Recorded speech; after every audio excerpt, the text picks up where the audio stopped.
खुलुमबाय गोजोन फुंबिलिनि गासैबो बडलेण्ड बुब्लिनि अनसायगिरिफोरखौ बरायग्रोबाय। दिनै 18 सेप्तेम्बर बुधबारनि फानजामुथिखौ फरायथिनो लादों आं उदांस्रि मुसाहारिया। फानजामुथिनि गिबियाव दं मेष राशि। मानिबा जाहोननि थाखाय गावनि आंगोजों नागारना थांजानो हागौ, दुखु दाहाजोंनो साना बारलांगोन। वृष राशि। गुन गोनां हाबा मावना बयजोंबो सनमान होजागोन, नोंथाङा धोरोम गोनां जागोन। मिथुन राशि। नाजानायनि मोजां बान्थाखौ मोननो हागौ, रंजा खुसिनि सान जागोन। कर्कट राशि। गासैबो साननायफोरा फैमाल जागोन, गोसोखौ गाज्रि मोनबाय थागोन। सिंह राशि। अननायनि बान्दोआव सोरखौबा लाखिनो हायैयाव हगार हरनांगोन, गोसोआ जोबोरैनो दुखु जागोन। कन्या राशि। नखरनि जेंनाफोरा जोबस्रांलांनो हागौ, सुखु गोजोनैनो थानो हागोन। तुला राशि। मोनदांस'हायै सिमां सुजुना मोननो हास्थायगोन, गोसोआव गोदान मिजिं सोमजिगोन। वृश्चिक राशि। लामा हान्थिनायाव सोगदावबायनो हागौ, सांग्रां जाना थानाया गाहाम। धनु राशि। जिउनि थांखि लानायाव आन्दायनांनो हागौ, गोबां दुखु जारला सहायनांगोन। मकर राशि।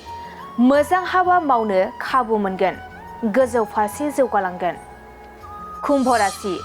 नंखाय बाथ्रानि थाखायनो सोरजोंबा फान्दाय जानो हागौ, गुबुननि गाज्रि नोजोराव गोग्लैगोन। मीन राशि। रांखावरि आरजिना लानो हागोन, बेफार फालांगियाव मुलाम्फा गोनां जागोन। दिनै सानसेनि राशि फरायथिनायाबो एसेनोसै। आसा खालामो नोंथांनि दिनैनि साना मोजाङै मोजां थांगोन, बेखौ बडलेण्ड बुब्लि नखरनिफ्राय मिजिंथिबाय। गोजोन्थों।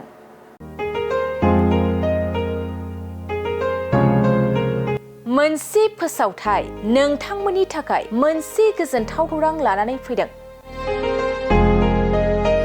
अदालगुरि जिल्लानि सिङाव थानाय डिमाकुसि बरंगाजुलिनि पिपल हलियाव लानानै फैदों नोंथांमोननो लेब्रा मुंनि गंसे गोदान रिजर्ट।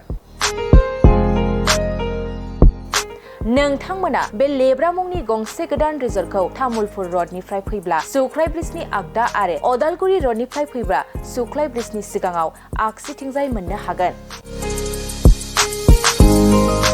लेब्रा मुंनि गंसे गोदान रिजर्टआ नोंथांमोननो गोसोबायदि सुबिदा खालामनानै होनाय जादों। नोंथांमोना बे लेब्रा रिजर्टआव बर'नि गासै जाग्रा जामुंखौनो मोननो हानायजों लोगोसे बेवहाय नोंथांनि सुबिदा बायदि अर्डार खालामनानै जानो हागोन। जुदि नोंथांमोना तामुलपुरनिफ्राय अदालगुरिसिम थांनाय समाव ओंखामजों लोगोसे बायदिसिना जालांनो गोसो दंब्ला नैबे 8638879656 जानबुं नम्बराव कल खालामनानै सिगांग्रो अर्डार खालामहरनो हागोन।